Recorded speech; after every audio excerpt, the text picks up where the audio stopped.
প্রিয় শিক্ষার্থীবৃন্দু, বাংলাদেশ জাতীয় বিশ্ববিদ্যালয় কর্তৃক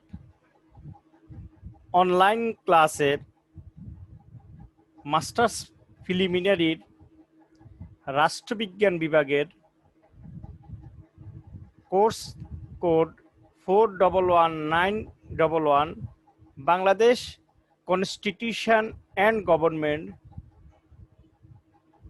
বিষয়ের আজকের এই দশম এবং সর্বশেষ লেকচারে আমি ডক্টর মোহাম্মদ মাহবুবুর রহমান, সহকারী অধ্যাপক, রাষ্ট্রবিজ্ঞান বিভাগ, Sheikh Burhanuddin post graduate college তোমাদেরকে আজকের সর্বশেষ ক্লাসে স্বাগতম।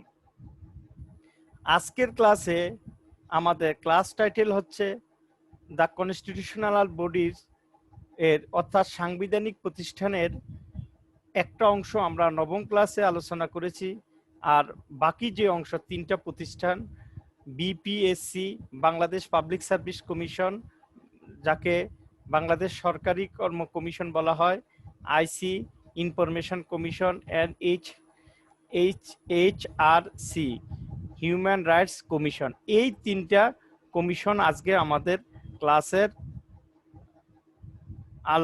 আলোচনার বিষয়। আমরা এখানে যে তিনটা আজকের ক্লাসের যে টাইটেল, যে তিনটা বিষয় কন্টেন্টের, public service commission, information commission আর হিউম্যান রাইটস কমিশন, এর মধ্যে তিনটা প্রতিষ্ঠানে সংবিধিবদ্ধ প্রতিষ্ঠান। এই সংবিধিবদ্ধ প্রতিষ্ঠানের মধ্যে পাবলিক সার্ভিস কমিশন 1972 সালের মূল সংবিধানে থেকেই বাংলাদেশের মূল সংবিধানে স্থান পেয়েছে এবং একটা পূর্ণাঙ্গ সাংবিধানিক প্রতিষ্ঠান হিসাবে পরিচয় লাভ করেছে। আর ইনফরমেশন কমিশন এবং হিউম্যান রাইটস কমিশন এই দুইটি প্রতিষ্ঠানও আমাদের সংবিধিবদ্ধ প্রতিষ্ঠান, তবে এগুলা স্বায়ত্তশাসিত এবং আইন দ্বারা প্রতিষ্ঠিত।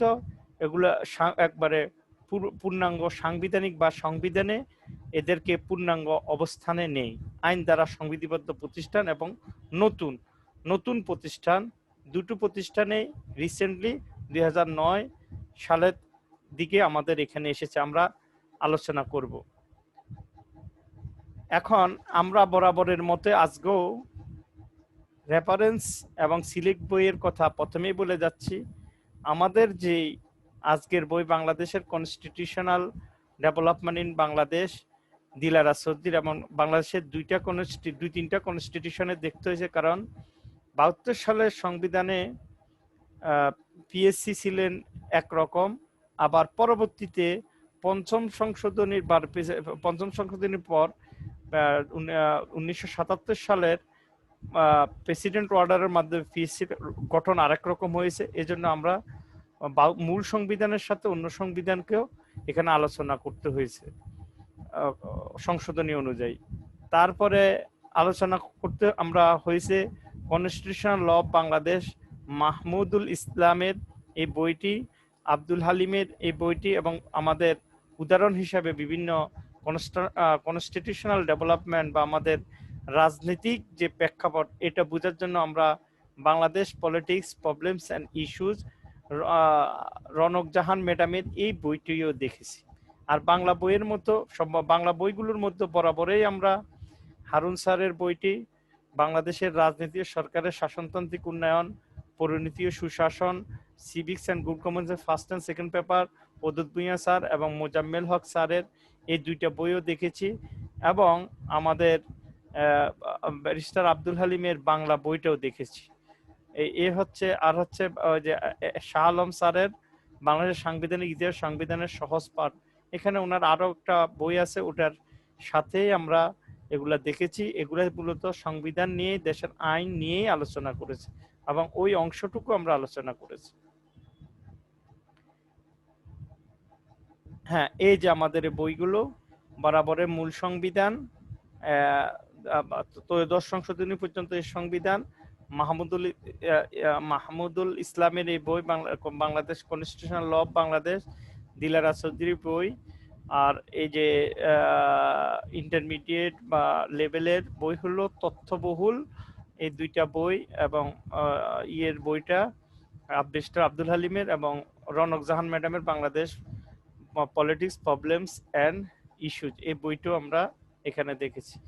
এটা আরেকটা জিনিস এখানে বলে রাখা ভালো, আজকের যেই শেষের দুইটা কন্টেন্ট আমাদের information commission and human rights commission, তথ্য কমিশন, এই দুইটি বই মূলত আইন দ্বারা, এবং এটা কিছু অংশ আমি ওয়েবসাইট থেকে নিয়ে আলোচনা করছি। এই জন্য তোমরা ওয়েবসাইট থেকেও এটা সম্পর্কে তথ্য জানতে পারো, এবং এটার কার্যকারিতা, গঠন প্রণালী, এটার কার্যের এরিয়া এবং দায়িত্বশীলতা, প্রতিটি জিনিস ওখানেও দেখা যেতে পারে। এখন আসছে বাংলাদেশের আমাদের যে প্রথম কন্টেন্ট, বাংলাদেশের সরকারি কর্ম কমিশন। বাংলাদেশ সরকারি কর্ম কমিশনের বাংলাদেশ সরকারি কর্ম কমিশন সরকারি একটি স্বতন্ত্র ও নিরপেক্ষ সাংবিধানিক প্রতিষ্ঠান এবং কর্মকমিশন একটি স্বাধীন ও বিধিবদ্ধ সংস্থা। মানে দ্যাট মিনস বাংলাদেশ সরকারি কর্মকমিশন একটা স্বতন্ত্র, নিরপেক্ষ, স্বাধীন এবং সাংবিধানিক প্রতিষ্ঠান। সংবিধানের 137 নম্বর অনুচ্ছেদ থেকে সংবিধানের 137 নম্বর অনুচ্ছেদ থেকে 141 নম্বর অনুচ্ছেদ পর্যন্ত বা বিপিএসসি বাংলাদেশ পাবলিক সার্ভিস কমিশনের সম্পর্কে বলা হয়েছে। এবং যেমন 138 নম্বর অনুচ্ছেদে পিএসসির গঠন, 139 নম্বর অনুচ্ছেদে সদস্যদের নিয়োগ আর পদের মেয়াদ সম্পর্কে 1940-এ নম্বর অনুচ্ছেদে কমিশনের দায়িত্ব 1941, এবং 42 বার্ষিক রিপোর্টও আছে। এগুলো নিয়ে এই মূলত নবম ভাগের দ্বিতীয় পরিচ্ছেদ এই বাংলাদেশের কর্ম কমিশন গঠিত, বাংলাদেশ কর্ম কমিশনের কার্যপ্রণালী, সদস্যদের নিয়োগ সম্পর্কে সংবিধানে বলা হয়েছে। এখন বাংলাদেশ সরকারি যে কর্ম কমিশন, এটা কিভাবে গঠিত হয়েছে? 1972 সালের 8 এপ্রিল রাষ্ট্রপতি সরকারি কর্ম কমিশন আদেশ জারি করেন, অর্থাৎ জনগণের সেবা এবং রাষ্ট্রের কার্যাবলী সুচারুভাবে পরিচালনার জন্য সংবিধানের মাধ্যমে প্রতিষ্ঠান তৈরি করা হয়েছে, যেন রাষ্ট্রের কর্মচারী নিয়োগ করা হয় এবং তারা জনগণের সেবায় নিয়োজিত থাকবেন এবং সরকার গঠনের জন্য নির্বাচনও করবেন। এটাও একটা উদ্দেশ্য হতে পারে। তো 1972 সালের যে প্রেসিডেন্ট অর্ডারের মাধ্যমে যে 8 এপ্রিল প্রেসিডেন্ট সরকারি কর্মকর্তা যে আদেশ আসছে, এই আদেশ অনুযায়ী বাংলাদেশ কর্ম কমিশন প্রথম কর্ম কমিশন ও বাংলাদেশ দ্বিতীয় কর্ম কমিশন নামে, মানে দুইটি বিভাগ নিয়ে বাংলাদেশ সরকারি কর্ম কমিশন গঠিত হয়েছিল। পরবর্তীতে এই কর্ম কমিশনের যে সরকারি প্রথম কর্ম কমিশন, এটি প্রথম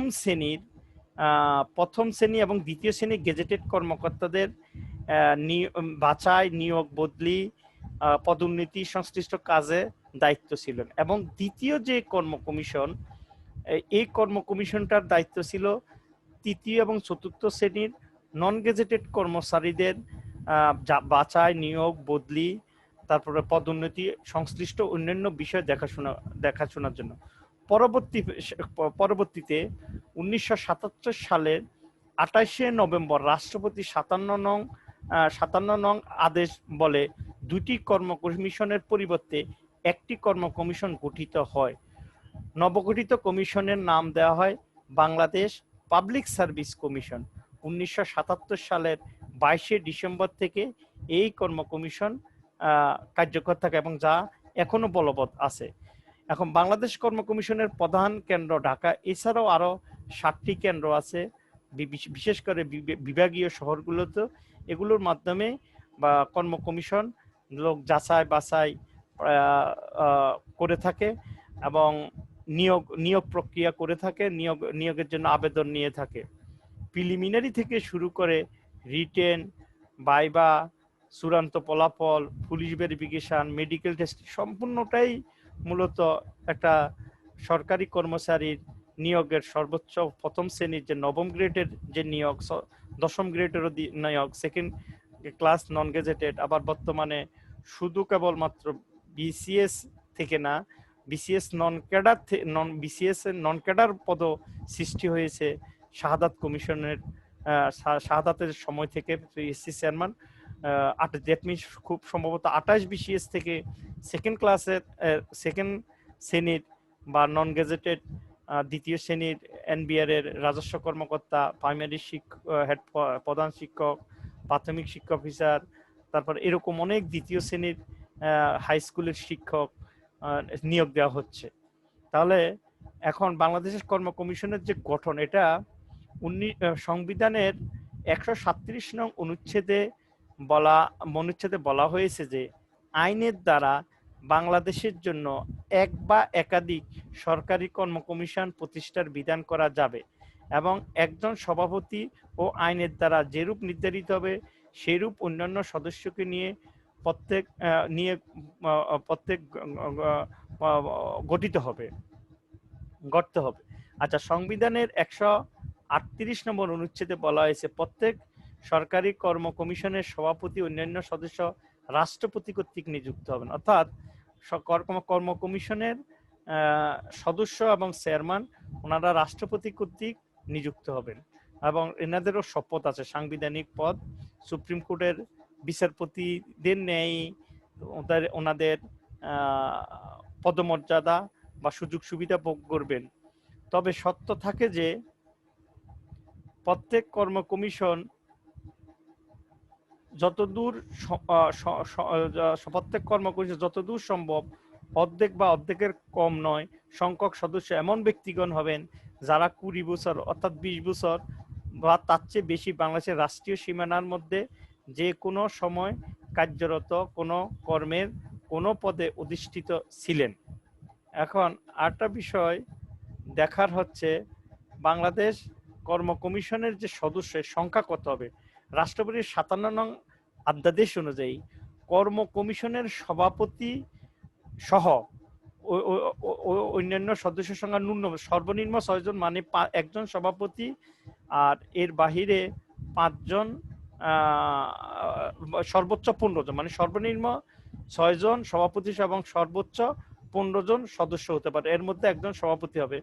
কিন্তু একটা বিষয় এখানে জেনে রাখা দরকার, যদিও পরবর্তীতে হয়তো এটা আলোচনায় আছে, সরকারি কর্ম কমিশনের কোনো সদস্য একাধিকবার নির্বাচিত হতে একবার নিয়োগ পেতে পারেন না, কিন্তু যদি সদস্য চেয়ারম্যান সভাপতি হয় তাহলে তার এই নিয়োগে কোনো বাধা নেই। কর্মের শর্তাবলী সংবিধানের 138 নং অনুচ্ছেদে বলা হয়েছে সংসদ কর্তৃক যে কোনো আইন সাপেক্ষে সরকারি কমিশনের সভাপতি অন্যান্য সদস্যদের কর্মের শর্তাবলী রাষ্ট্রপতির আদেশ দ্বারা যেরূপ নির্ধারিত করবেন সেরূপ হবে।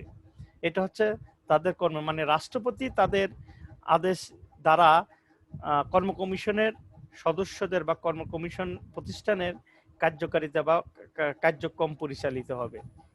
পদের মেয়াদ দায়িত্ব গ্রহণের তারিখ হতে 5 বছর বা তার 65 বছর পূর্ণ হওয়া এর মধ্যে যা আগে ঘটে তা স্বীয় পদে বহাল থাকবেন। অর্থাৎ কর্ম কমিশনের সদস্যদের নিয়োগ কাল হচ্ছে 5 বছর, কিন্তু তাদের সর্বোচ্চ 65 বছর বয়স পর্যন্ত। এর মধ্যে কারো যদি 65 বছর না হয়, তার মেয়াদ 5 বছর হয়ে গেছে, তাহলেও উনি অবসর কর্ম কমিশনের পদ থেকে অবসর গ্রহণ করবেন। অথবা কারো যদি নিয়োগের পর কেউ যদি 61 বছরে নিয়োগ পেয়ে থাকেন তাহলে উনি 4 বছর কর্ম কমিশনে দায়িত্ব পালন করতে পারবেন। অর্থাৎ হয় 5 বছর আর না হয় 65, সর্বোচ্চ তার বয়স 65 বছর, এই দুটের যেটা আগে ঘটে সেই অনুযায়ী তার কার্যকাল নির্ধারিত হবে।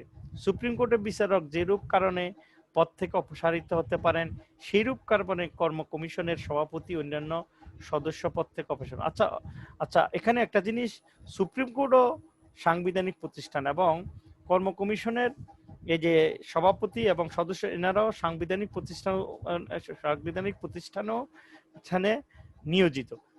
সুতরাং এই সাংবিধানিক পদগুলোতে যদি মানে যেন তেন ভাবে চেক করা হয় বা চাকরি থেকে অব্যাহতি দেওয়া হয়, তাহলে এগুলা তাদের ভাবমূর্তি বা তাদের কার্যক্রম পালন করতে ব্যাহত করবে। এই জন্য এই সমস্ত পদের গুরুত্ব এবং এই সমস্ত পদের কার্যাবলীও ওইভাবে দেওয়া হয়েছে, যেন একটা নির্দিষ্ট কাঠামো বা রাষ্ট্রপতি এই কোনো কমিশন, তদন্ত কমিটি বা council, supreme court, judicial council এর মাধ্যমে তাদের তথ্য উপাত্ত গ্রহণ করে বা তাদের সুপারিশে যদি তাদের রাষ্ট্রবিরোধী বা তাদের নৈতিক স্থলপতন হয় বা আর্থিক কোনো বড় ধরনের সমস্যা হয়, তাহলে রাষ্ট্রপতি তাদেরকে কমিশনের সুপারিশ, কাউন্সিলের সুপারিশ অথবা তাদেরকে পদচ্যুত করতে পারেন কিংবা তারা নিজেও পদত্যাগ করতে পারেন। কর্ম কমিশনের দায়িত্ব। সরকারি কর্ম কমিশনের দায়িত্ব হবে প্রজাতন্ত্রের কর্মে নিয়োগদানের জন্য উপযুক্ত ব্যক্তিদেরকে মনোনয়নের উদ্দেশ্যে যাচাই ও পরীক্ষা পরিচালনা, অর্থাৎ বিজ্ঞপ্তি থেকে শুরু করে নিয়োগ পর্যন্ত, ফাইনাল রেজাল্ট পর্যন্ত পুরোটা পদ, প্রত্যেকটা স্টেপ কর্ম কমিশনেই সম্পূর্ণ করবে এবং প্রজাতন্ত্রের প্রথম শ্রেণীর দপ্তরগুলো ছাড়া অথবা ওই যে কিছু অধিদপ্তর, দপ্তর বা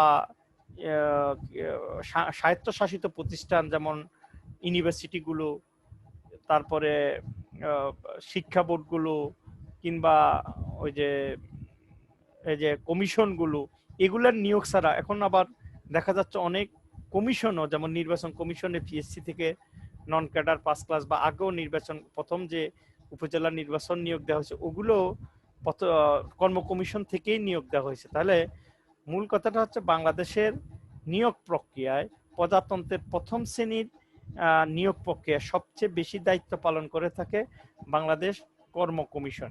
কর্ম কমিশনের এই কাজ হচ্ছে কর্ম কমিশনের 1 নম্বর এবং প্রধান কাজ। এই অনুচ্ছেদের 2 দফা অনুযায়ী রাষ্ট্রপতি কর্তৃক কোনো বিষয় সম্পর্কে পরামর্শ চাওয়া হলে কিংবা কমিশনের দায়িত্ব সংক্রান্ত কোনো বিষয় কমিশনের নিকট প্রেরণ করা হলে সে সম্বন্ধে রাষ্ট্রপতিকে উপদেশ দান, অর্থাৎ রাষ্ট্রপতির উপদেশ বা অন্য কোনো সংসদ কিংবা ক্যাবিনেটও যদি পিএসসির নিকট, বাংলাদেশ পাবলিক সার্ভিস কমিশনের নিকট কোনো পরামর্শ বা ব্যাখ্যা চায়, ওটা দিবেন। আইনের দ্বারা নির্ধারিত অন্যান্য দায়িত্ব পালন করবেন তাদের। এখানে তো সাংবিধানিক আরো অনেকগুলা দায়িত্ব কর্তব্য আছে। রাষ্ট্রপতি কর্তৃক কোনো প্রবিধানের যা অনুরূপ আইনের সাথে সামঞ্জস্য নয় বিধানাবলী সাপেক্ষে রাষ্ট্রপতি নিম্নলিখিত ক্ষেত্রে সমূহে কমিশনের সাথে পরামর্শ করবেন। প্রজাতন্ত্রের কর্মের জন্য যোগ্যতা ও তাতে নিয়োগের পদ্ধতি সম্পর্কিত বিষয়াদি, প্রজাতন্ত্রের কর্মে নিয়োগদান, উক্ত কর্মের এক শাখা হতে অন্য শাখা পদোন্নতি দান, বদলিকরণ, অবসর ভাতার অধিকার সহ প্রজাতন্ত্রের কর্মের শর্তাবলী প্রভাবিত করে এরূপ প্রবৃত্তি, এরূপ বিষয়াদি এবং প্রজাতন্ত্রের শৃঙ্খলা বিষয়াদি। অর্থাৎ রাষ্ট্রপতি শুধু কেবল সাংবিধানিক প্রতিষ্ঠান হিসাবে পিএসসি নিয়োগ দান নিয়ে শেষ না, বরং রাষ্ট্রপতি তাদের কাছ থেকে আরো অনেকগুলো পদোন্নতি, তাদের মিনিস্ট্রি চেঞ্জ, কোনো উচ্চতর কর্মকর্তার বা তাদের পেনশন, অবসর ভাতা, তারপরে তাদের আর্থিক যে সুবিধা, গ্রেড, এস প্রভৃতি বিষয় রাষ্ট্রপতি কর্ম কমিশনের কাছ থেকে পরামর্শ নিতে পারেন। বার্ষিক রিপোর্ট, এটা কর্ম কমিশনের একটা প্রধান কাজ। প্রতি বছর মার্চ মাসের প্রথম দিবসে বা তার পূর্বে পরবর্তী 31শে ডিসেম্বর সমাপ্ত 1 বছরের স্বীয় কার্যাবলী সম্পর্কে রিপোর্ট প্রস্তুত করবেন এবং তা রাষ্ট্রপতির নিকট পেশ করবেন। এই রিপোর্টের সাথে একটি স্মারক লিপি থাকবে। অর্থাৎ বাংলাদেশের সাংবিধানিক যে প্রতিষ্ঠানগুলো, এগুলো আমরা দেখছি বাৎসরিক একটা প্রেসিডেন্টের সাথে একটা সাক্ষাৎকার থাকে এবং ওইখানে তারা তাদের 1 বছরের যেই রিপোর্ট, এই রিপোর্টটা পেশ করে থাকে। তারপরে আর কি আর আছে, কোনো ক্ষেত্রে কমিশনের পরামর্শ গৃহীত না হয়ে থাকলে সেই ক্ষেত্রে পরামর্শ গৃহীত হবার কারণ, সেই সব ক্ষেত্রে কমিশনের সাথে পরামর্শ করা হয়নি, যেসব ক্ষেত্রে কমিশনের সাথে পরামর্শ, সেই সব ক্ষেত্রে এবং পরামর্শ না করার কারণে কমিশন লিপিবদ্ধ করবেন। যে বছরের রিপোর্ট পেশ করা হয়েছে সেই বছর 31শে মার্চের পর অনুষ্ঠিত সংসদের প্রথম বৈঠকে রাষ্ট্রপতি উক্ত রিপোর্ট স্মারকলিপি সংসদে উপস্থাপনের ব্যবস্থা, অর্থাৎ রাষ্ট্রপতির মাধ্যম হয়ে সংসদে পিএসসি রিপোর্ট পাশ হবে। অর্থাৎ সংসদের বিভিন্ন পদের কর্মসংস্থান বা পাবলিক অ্যাডমিনিস্ট্রেশনের মাধ্যমে বিভিন্ন পদের যে শূন্যতা বা কোন জায়গায় কি পরিমাণ ডাক্তার অথবা শিক্ষক প্রয়োজন, এই যে সংসদ যে রিপোর্টগুলো দেয়, এই রিপোর্টগুলো মূলত এই সমস্ত কমিশন বা এই সমস্ত বিভিন্ন সাংবিধানিক বা বিভিন্ন এজেন্সিগুলো মাধ্যম থেকে পেয়ে থাকে। এজন্য রাষ্ট্রপতির মাধ্যম হয়ে এইটা সংসদ। কর্মকমিশনের সদস্যবিন্দু সুপ্রিম কোর্টের বিচারপতিদের সমমর্যাদার অধিকারী, যেটা আমরা আগেই বলেছিলাম। আচ্ছা, কর্মকমিশনের গোপনীয়তার দক্ষতা ও সততা, এই যে কর্মকমিশনের যে মূল কাজ, এটা হচ্ছে যাচাই করা, মানে অসংখ্য ক্যান্ডিডেটের মধ্য থেকে যোগ্য, জ্ঞানী, সৎ, প্রজ্ঞাবান, সম্পূর্ণ কর্মচারী নিয়োগ করা রাষ্ট্রের জন্য। তো এই যে ব্যবস্থা, এই অবস্থায় কর্ম কমিশনের গোপনীয়তা এবং কমিশনারদের দক্ষতা ও সততা অত্যাবশ্যক বিষয়। কর্ম কমিশনের নিরপেক্ষভাবে প্রজাতন্ত্রের প্রশাসনিক বাছাই ও নিয়োগ করবেন।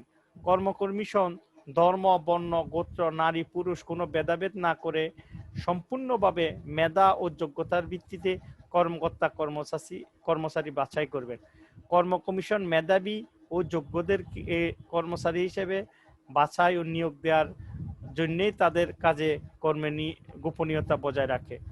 দুর্নীতি, স্বজনপ্রীতির ঊর্ধ্বে উঠে যোগ্য লোক বাছাইয়ের জন্যই কর্ম কমিশনের গোপনীয়তা অপরিহার্য। তাহলে আমরা যে জিনিসটি দেখতে পেরেছি, কর্ম কমিশন যেহেতু পরীক্ষা সংক্রান্ত, মানে প্রিলিমিনারি টেস্ট বা ভাইবা, ওরাল ভাইবা, তারপরে রিটেন টেস্ট এবং যে তার অবস্থান, এগুলো কিন্তু অত্যন্ত সেন্সিটিভ এবং গোপনীয়তার।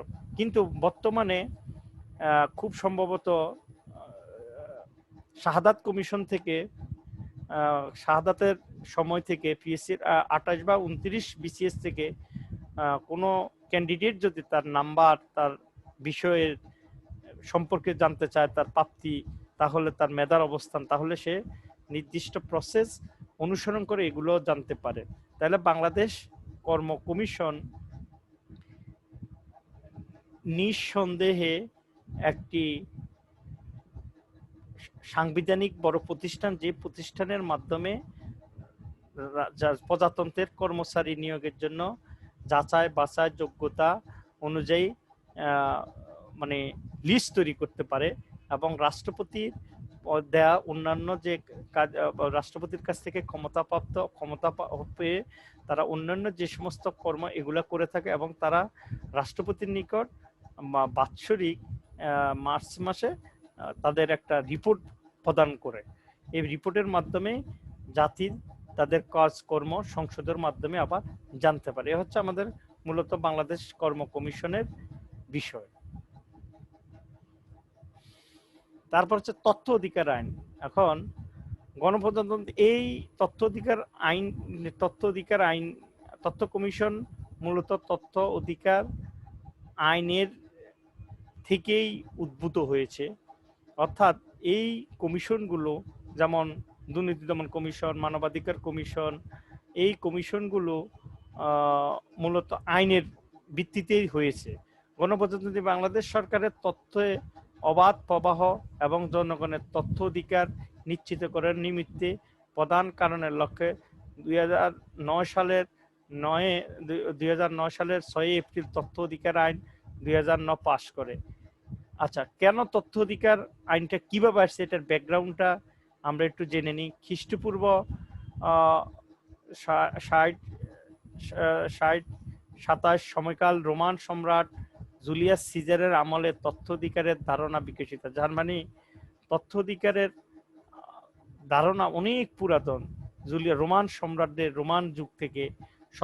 এর পরবর্তীতে 1765 থেকে 66 সালে ফিনিশীয় রাজনীতিবিদ ও দার্শনিক অ্যান্ডাস সাইডিনিয়াস তথ্য অধিকারের ধারণা সম্পর্কে আলোকপাত করেন।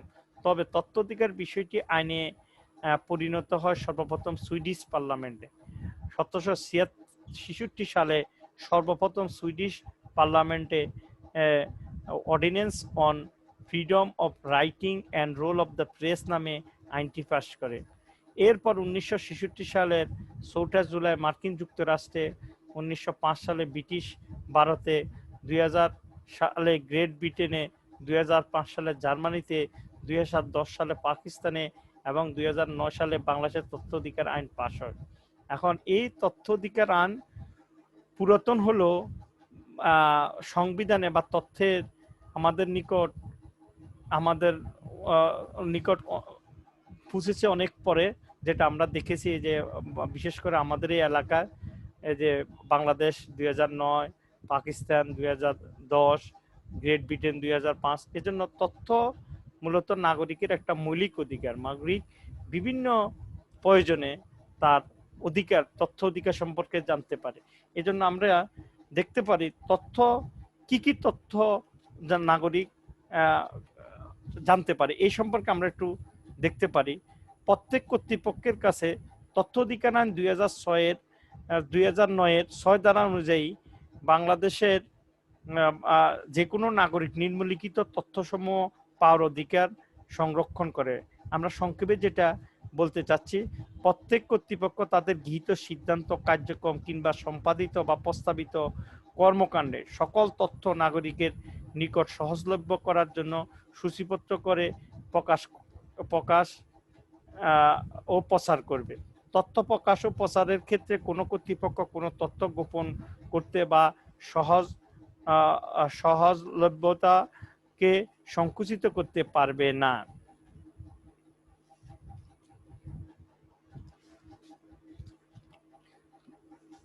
আরো বলা হয়েছে, কর্তৃপক্ষ গুরুত্বপূর্ণ কোনো নীতি প্রণয়ন বা সিদ্ধান্ত গ্রহণ করলে সে সকল নীতি সিদ্ধান্ত প্রকাশ করবে এবং প্রয়োজনে সে সকল নীতি সিদ্ধান্ত গ্রহণের সমর্থন, যুক্তি ও কারণ ব্যাখ্যা করবে।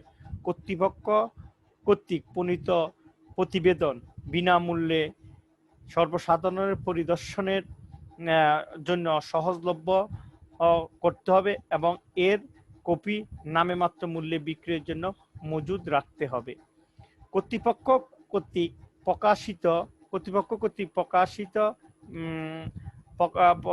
প্রকাশিত বিষয় জনগণের নিকট উপযুক্ত মূল্যে সহজলভ্যতার মাধ্যমে পৌঁছে দিতে হবে। কর্তৃপক্ষ গুরুত্বপূর্ণ বিষয়াদি প্রেস বিজ্ঞপ্তির মাধ্যমে অথবা অন্য কোনো উপায়ে প্রচার বা প্রকাশ করবে। তথ্য কমিশন প্রবিধান দ্বারা কর্তৃপক্ষ কর্তৃক তথ্য প্রকাশ, প্রচার, প্রাপ্তির জন্য অনুসরণীয় নির্দেশনা প্রদান করবে এবং সকল কর্তৃপক্ষ তা অনুসরণ করবে। এখন আবার এটা তো জানা যাবে বা আমরা জানলাম, কিছু তথ্য আছে যেগুলো আবার জানার অধিকার নাই। কি কি তথ্য পাওয়া যায় না? তথ্য অধিকার আইনের 7 নং ধারা অনুযায়ী কর্তৃপক্ষ কোনো নাগরিককে নিম্নলিখিত তথ্যসমূহ প্রদান করতে বাধ্য নয়। কোনো তথ্য প্রকাশের ফলে বাংলাদেশের নিরাপত্তা, অখণ্ডতা ও সার্বভৌমত্বের প্রতি হুমকি হতে পারে এরূপ তথ্য। পররাষ্ট্রনীতির কোনো বিষয় যার দ্বারা বিদেশি রাষ্ট্র অথবা আন্তর্জাতিক কোনো সংস্থা, আঞ্চলিক কোনো জোট সংগঠনের সাথে বিদ্যমান সম্পর্ক ক্ষুণ্ণ হতে পারে এরূপ তথ্য। কোনো বিদেশি সরকারের নিকট থেকে প্রাপ্ত কোনো গোপনীয় তথ্য। তারপর কোনো তথ্য প্রকাশের ফলে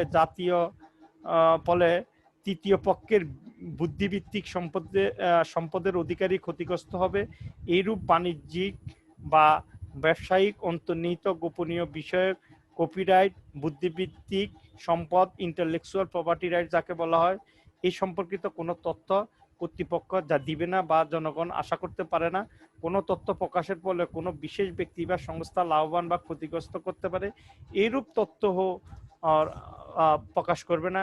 এবং রাষ্ট্রীয় যে বিশেষ গোপনীয় কতগুলো ব্যাপার আছে যেগুলা রাষ্ট্রের আইন শৃঙ্খলা বা সরকারের কনফিডেন্সিয়াল বিষয়, এগুলোর ও জনগণ তথ্য চাইতে পারে না বা দেয়া আইনে নেই। এখন তথ্য অধিকার আইন কার্যকর হবার আনুমানিক 90 দিনের মধ্যে তথ্য কমিশন নামে একটি তথ্য কমিশন গঠিত হবে বলা হয়। তথ্য কমিশন একটি সংবিধিবদ্ধ স্বাধীন সংস্থা হবে। এর প্রধান কার্যালয় ঢাকা থাকবে। তবে প্রয়োজন বোধে দেশের বিভিন্ন স্থানে জেলা উপজেলা পর্যায়েও এর অফিস করা যাবে। গঠন: প্রধান তথ্য কমিশনার এবং অন্য দুজন তথ্য কমিশনারের সমন্বয়ে এই কমিশন গঠিত হবে, যার মধ্যে ন্যূনতম একজন মহিলা হবেন। অর্থাৎ তথ্য কমিশনের নারীর অধিকার নিশ্চিত করা হয়েছে। 1/3 অ্যাটলিস্ট, 3 জনও হতে পারে, কিন্তু ন্যূনতম একজন সদস্য, 3 জন সদস্যের মধ্যে একজন সদস্য অবশ্যই আমাদের তথ্য কমিশন নারী হতে হবে। তাহলে তথ্য কমিশনের গঠন হচ্ছে তথ্য কমিশনের 3 সদস্য বিশিষ্ট। এর মধ্যে একজন প্রধান তথ্য কমিশনার এবং বাকি যে 2 জন তথ্য কমিশনার, এর মধ্যে একজন নারী আবশ্যক, নারী সদস্য থাকতে হবে।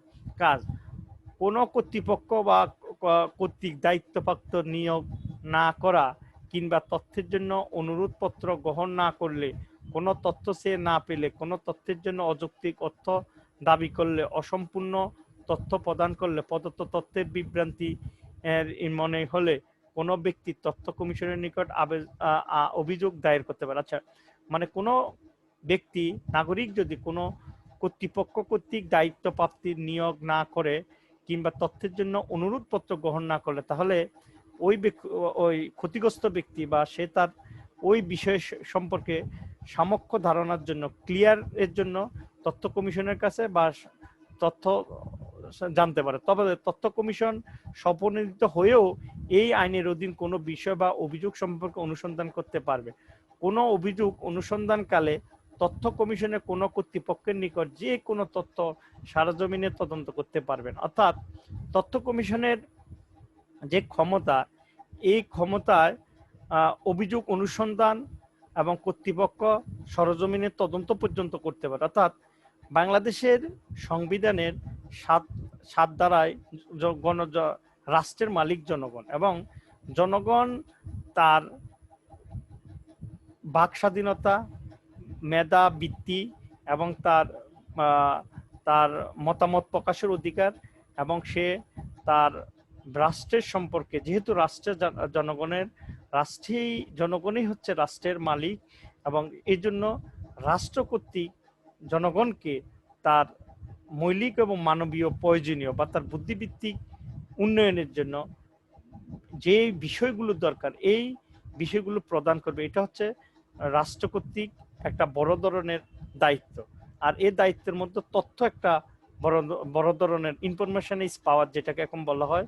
তথ্য হচ্ছে শক্তি। যে ব্যক্তি যত বেশি তথ্য সমৃদ্ধ, যে জাতি যত বেশি পরিসংখ্যান মানে লেটেস্ট আপনি বিষয়ে যে তত বেশি অগ্রগামী, তাদের জীবন মান এবং তাদের অর্থনীতি তত বেশি উন্নত। তাই তথ্য কমিশন আধুনিক যে রাষ্ট্র ব্যবস্থা, এই রাষ্ট্র ব্যবস্থার একটা গুরুত্বপূর্ণ বিষয় হিসেবে পরিণত হয়েছে। তা বাংলাদেশও এর প্রভাবে প্রভাবিত হয়েছে। এখন আসা যাক মানবাধিকার। বাংলাদেশের মানবাধিকার কমিশন 2009 সালে গঠিত হয়েছে। এর উদ্দেশ্য হচ্ছে মানবাধিকার নিশ্চিত করা এবং মানুষের মানবিক মর্যাদা এবং রক্ষা কবচ হিসেবে গণতান্ত্রিক মৌলিক ও মানবাধিকার রক্ষা করা। বাংলাদেশের যে মানুষের যে মৌলিক এবং মানবাধিকার, এর রক্ষা কবচ হিসেবে গণতান্ত্রিক মৌলিক অধিকার রক্ষা করা হচ্ছে এই প্রতিষ্ঠানের অন্যতম লক্ষ্য। এখন গঠন কি? মানবাধিকার কমিশনের গঠন: একজন সদস্য ও 6 জন একজন চেয়ারম্যান ও 6 জন সদস্য নিয়ে মানবাধিকার কমিশন গঠিত হবে। এর মধ্যে একজন সদস্য পূর্ণকালীন, অর্থাৎ মানবাধিকার কমিশনের একজন সদস্য হচ্ছে পূর্ণকালীন, আর বাকি যে 5 জন সদস্য ওনারা হবে অনারারি, আর একজন চেয়ারম্যান তো পূর্ণকালীন। 6 জন সদস্য অর্থাৎ যে সদস্যরা আছে এর মধ্যে একজনেই পূর্ণকালীন আর চেয়ারম্যান, আর বাকিরা হবে তার সাময়িক বা অনারারি সম্মানিত সদস্য। এর মধ্যে একজন সদস্য 7 সদস্য বিশিষ্ট সিলেকশন কমিটির সুপারিশের মাধ্যমে যা চেয়ারম্যান জাতীয় সংসদের স্পিকার রাষ্ট্রপতি কর্তৃক নিয়োগ দান করা হয়। অর্থাৎ রাষ্ট্রপতির কর্তৃক জাতীয় সংসদের স্পিকার হচ্ছে তথ্য কমিশন 7 সদস্য সিলেকশন কমিটির সভাপতি হচ্ছে জাতীয় সংসদের স্পিকার, এবং রাষ্ট্রপতি কর্তৃক সদস্যদেরকে নিয়োগ দান করা হয়। তাদের সর্বনিম্ন বয়স 35 এবং সর্বোচ্চ 70 বছরের মধ্যে থাকে। অর্থাৎ তথ্য কমিশনার মানবাধিকার কমিশনারের মেম্বার হতে হলে তার সর্বনিম্ন বয়স লাগবে 35 এবং 70 বছরের ঊর্ধ্বে কাউকে মানবাধিকার কমিশনে করা যাবে না, ওই যে নিয়োগ দেওয়া যাবে না। তাদের মেয়াদ হবে 3 বছরের এবং 2 বছরের বেশি নির্বাচিত হতে পারবেন না। অর্থাৎ একজন সদস্য পালাক্রমে 2 বছর, 2 টার্মস, অর্থাৎ 6 বছরের বেশি কেউ তথ্য কমিশনার থাকতে পারবে না 3 বছর। সুপ্রিম কোর্টের বিচারক যেরূপ কারণে পদ থেকে অপসারিত হতে পারেন, সেই রূপ কারণে মানবাধিকার কমিশনের সভাপতি ও অন্যান্য সদস্য পদ থেকে অপসারিত হবেন। অর্থাৎ তাদের অপসারণ সুপ্রিম জুডিশিয়াল কাউন্সিলের সুপারিশের মাধ্যমে হতে পারে, কিংবা রাষ্ট্রপতির নিকট স্বাক্ষরযুক্ত পদত্যাগ পত্রের মাধ্যমে পদত্যাগ করতে পারবেন। অর্থাৎ যেহেতু এগুলা সংবিধিবদ্ধ প্রতিষ্ঠান, রাষ্ট্রপতি কর্তৃক নিয়োগপ্রাপ্ত এবং একটা কমিশনের একটা সার্চ কমিটির মাধ্যমে নিয়োগপ্রাপ্ত, এগুলোর দায়বদ্ধতা বা এই সমস্ত পদগুলোর গ্যারান্টিও ওরকম। এই জন্য এই কমিশনগুলো ওইভাবেই সাংবিধানিক যে অন্যান্য যে প্রতিষ্ঠান আছে তাদের সদস্যদের নিয়োগ এবং তাদের পদচ্যুতি যেভাবে হয় এদেরও ঠিক এভাবে হয়। আচ্ছা, মানবাধিকার কমিশনের কার্যাবলীগুলো কি? জাতীয় মানবাধিকার কমিশন আইন প্রয়োগ সংস্থা, জাতীয় মানবাধিকার কমিশন আইন প্রয়োগ সংস্থা কিংবা এর সদস্যদের নিকট মানবাধিকার লঙ্ঘনের জবাবদিহিতা করতে পারে। অর্থাৎ আইন প্রয়োগকারী সংস্থা, অর্থাৎ রাষ্ট্রের যেই ফোর্স, এদের কাছ থেকে এদের নিকট মানবাধিকার লঙ্ঘনের অ্যাকাউন্টেবিলিটি তারা নিশ্চিত করতে পারে। অর্থাৎ তাদের কাছ থেকে এটা চাইতে পারে তারা কেন মানবাধিকার লঙ্ঘন, কোনো জেল, সংশোধনী কেন্দ্র, হেফাজত স্থান এবং এই জাতীয় অন্যান্য জায়গা পরিদর্শন করে সরকারের নিকট এগুলোর উন্নতি সুপারিশ করতে পারে। অর্থাৎ যেখানে যে জায়গাগুলো মানবাধিকার লঙ্ঘনের সম্ভাবনা থাকে ওই জায়গাগুলোতে মানবাধিকার কমিশন পরিদর্শন করতে পারে এবং সরকারের নিকট এই জেল, সংশোধনী কেন্দ্র সবগুলো হচ্ছে যে মানুষ যেখানে থাকে বা মানুষ যেখানে হেফাজতে থাকে অথবা তার কাস্টোডিয়ান, এই জায়গাগুলো এগুলাতে তাদের যদি অবস্থান নিম্নমানের হয় বা তাদের যদি কোনো সমস্যা, এগুলা পরিদর্শন করে রাষ্ট্রের নিকট বা সরকারের নিকট এগুলা সুপারিশ করতে পারে যাদের জীবন মান উন্নতির জন্য। বাংলাদেশ সুপ্রিম কোর্টের কোনো রিট পিটিশনের তদন্ত রিপোর্ট প্রদান করতে পারে, মানে বাংলাদেশ সুপ্রিম কোর্টের কাছে যেমন রিট করতে পারে বা সুপ্রিম কোর্টের কোনো রিট পিটিশনের তদন্ত এবং রিপোর্ট প্রদান করতে পারে। এটা কোনো জন আদালতের তদন্ত পর্যবেক্ষণ করার ক্ষমতাও রাখে। অর্থাৎ যে আদালত সমূহ, নিম্ন আদালত বা উচ্চ আদালত, যেখানেও জনগণের তদন্ত পর্যবেক্ষণ করার ক্ষমতা রাখে। মানবাধিকার লঙ্ঘনে অভিযুক্ত কোনো বিষয় মধ্যস্থতাকারী নিয়োগকর্তা, মধ্যস্থতা আরবিট্রেটর নিয়োগ করতে পারেন। কোনো মীমাংসিত কোনো মানবাধিকার লঙ্ঘন অভিযুক্ত কোনো বিষয়ে মধ্যস্থতাকারী অর্থাৎ আরবিট্রেটর নিয়োগ দিতে পারেন। কোনো অমীমাংসিত বিষয়ে রাষ্ট্রপতির দৃষ্টি আকর্ষণ করে সংসদে তা উপস্থাপন করতে পারে। অর্থাৎ রাষ্ট্রপতির মাধ্যমে সংসদে কোনো বড় ধরনের অমীমাংসিত বিষয় উপস্থাপন করতে পারে। কোনো সরকারি কর্তৃত্বে মানবাধিকার লঙ্ঘনের দায়ে তথ্য চাইতে পারে এবং তা যদি দিতে ব্যর্থ হয় তাহলে নিজ উদ্যোগে কার্যক্রম পরিচালনা করতে পারে। কমিশন নিজ উদ্যোগে উচ্চ আদালতের রিট পিটিশন করতে পারে। কোনো ক্ষতিগ্রস্ত ব্যক্তি বা তার পরিবারের জন্য সরকারের নিকট সাময়িক সাহায্য জন্য সুপারিশ করতে পারে।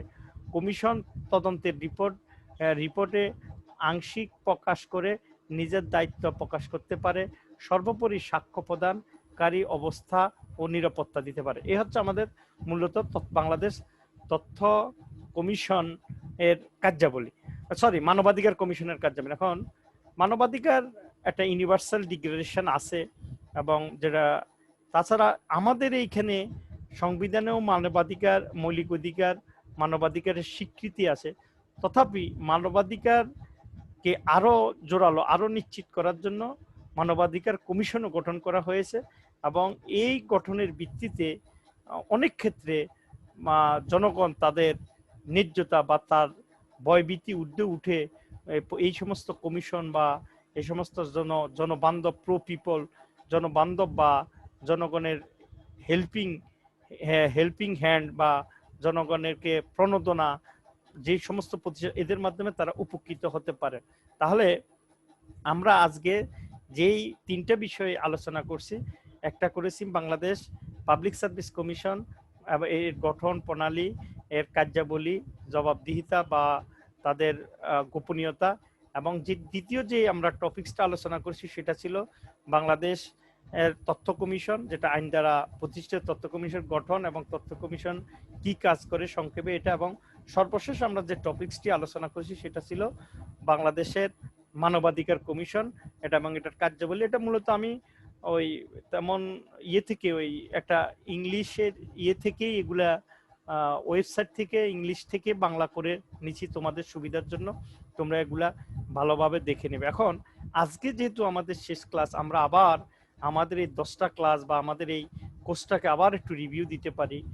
এই কোর্সটা আসলেই প্রত্যেকটা স্টুডেন্ট যে কোনো সাবজেক্টের এটা একটা জানা উচিত, বাংলাদেশের কনস্টিটিউশন এবং বাংলাদেশের গভর্নমেন্ট। এখন আমরা শুরুই করছিলাম কনস্টিটিউশন দিয়া এবং শেষ করেছিলাম গভর্নমেন্ট দিয়া। গভর্নমেন্টের এই যে গভর্নমেন্ট প্রতিষ্ঠান না, গভর্নমেন্ট মানে সাংবিধানিক, গভর্নমেন্ট নিজে একটা সাংবিধানিক। এই যে মানবাধিকার শুরু করছি সংবিধান দিয়ে, শেষ করছি আমরা মানবাধিকার। আমরা আমাদের প্রথম ক্লাসে বাংলাদেশের সংবিধান প্রতিষ্ঠা, 1972 সালের সংবিধানের মূলনীতি নিয়ে আলোচনা করছিলাম। দ্বিতীয় ক্লাসে আমরা আলোচনা করছিলাম সংবিধান সংশোধনের পদ্ধতি এবং সংবিধানের মূলনীতি এবং বৈশিষ্ট্যসমূহ, বাংলাদেশ সংবিধানের মৌলিক ও মানবাধিকার সমূহ। এটা ছিল আমাদের দ্বিতীয় ক্লাসে। এটা ছিল আমাদের প্রথম এবং দ্বিতীয় ক্লাস। এটা ছিল বাংলাদেশ কনস্টিটিউশন নিয়ে, কিভাবে বাংলাদেশের কনস্টিটিউশন গড়ে। আমাদের যে তৃতীয় ক্লাস, ওটা ছিল আমাদের এক্সিকিউটিভ এর প্রথম যে অংশ, প্রেসিডেন্টকে নিয়ে, আমাদের প্রেসিডেন্টের ক্ষমতা ও কার্যাবলী বাংলাদেশের প্রেসিডেন্টের। আর তৃতীয় যে ক্লাসটা ছিল, চতুর্থ যে ক্লাসটা ছিল, এটা ছিল আমাদের এক্সিকিউটিভের দ্বিতীয় ক্লাস, অর্থাৎ বাংলাদেশের প্রধানমন্ত্রীর ক্ষমতা কার্যাবলী নিয়ে। আর আমাদের যে পঞ্চম ক্লাস ছিল, ওটা ছিল আমরা একটা ক্লাসে একটা বাংলাদেশের লেজিসলেটিভ, অর্থাৎ বাংলাদেশের জাতীয় সংসদের গঠন, ক্ষমতা, কার্যাবলী নিয়ে আমরা ওই ক্লাসে আলোচনা করেছিলাম। ষষ্ঠ ক্লাসে আমরা বাংলাদেশের জুডিশিয়ারিতে ঢুকেছিলাম, এবং জুডিশিয়ারির প্রথম যে অংশ সুপ্রিম কোর্টের গঠন, ক্ষমতা ও কার্যাবলী। দ্বিতীয় যে সপ্তম ক্লাসে আমরা আলোচনা করেছিলাম আমাদের বাংলাদেশের অষ্টম ক্লাসে বাংলাদেশের সুপ্রিম কোর্টের অধীনস্থ আদালতের যে ক্ষমতা, কার্যাবলী, এগুলো নিয়ে, তাদের গঠন প্রকৃতি নিয়ে। এবং আমাদের যে অষ্টম ক্লাস, এটাতে আমরা এটা আলোচনা, আমাদের নবম ক্লাস আমরা আলোচনা করছিলাম সাংবিধানিক যে প্রতিষ্ঠান সমূহ, এই প্রতিষ্ঠান সমূহ তিনটি প্রতিষ্ঠান, অর্থাৎ বাংলাদেশের ইলেকশন কমিশন, তারপরে অ্যাটর্নি জেনারেল এবং মহাহিসাব নিরীক্ষক ও নিয়ন্ত্রক। আর আজকের যে সর্বশেষ ক্লাস, এখানে আমরা বাকি যে তিনটা, অর্থাৎ আমাদের পুরো সিলেবাসটা এই 10টা ক্লাসের মধ্যে আমরা সম্পূর্ণ করতে পেরেছি। এবং আমি আশা করি তোমরা যদি এই লেকচারগুলো মনোযোগ দিয়ে শুনো এবং মনোযোগ সহকারে কিছু নোট নাও, এবং আমাদের যে বই, যে সংবিধানের যে রেফারেন্সগুলো দিয়েছি, এগুলো যদি তোমরা দেখো, তাহলে এই কোর্স শুধু এখানে নয়, এটা দ্বারা তোমরা অন্যান্য সকল বাংলাদেশের ইতিহাস, বাংলাদেশের সরকার, বাংলাদেশের সাংবিধানিক উন্নয়ন, বাংলাদেশের শাসনতান্ত্রিক উন্নয়ন, যেইখানে আসে, আমরা এই কোর্সগুলোর দ্বারা উপকৃত, এই কোর্স দ্বারা তোমরা উপকৃত। তাহলে আজকের এই সর্বশেষ ক্লাসে আমি আমার প্রিয় ছাত্রছাত্রীদের উজ্জ্বল ভবিষ্যৎ এবং তাদের পরীক্ষায় ভালো ভালো কিছু আশা করে আমি আজকে এখানে আমার এই সর্বশেষ ক্লাস শেষ করছি। আশা করি তোমরা সবাই ভালো থাকবে এবং মনোযোগ দিয়ে লেখাপড়া করবে এবং চাকরির জন্য প্রিপারেশন নিব, এবং এই কোর্সটা চাকরিরও অনেক কিছু আছে যেটা তোমরা দেখতে পাবে। All the best for all for today. Thank you very much.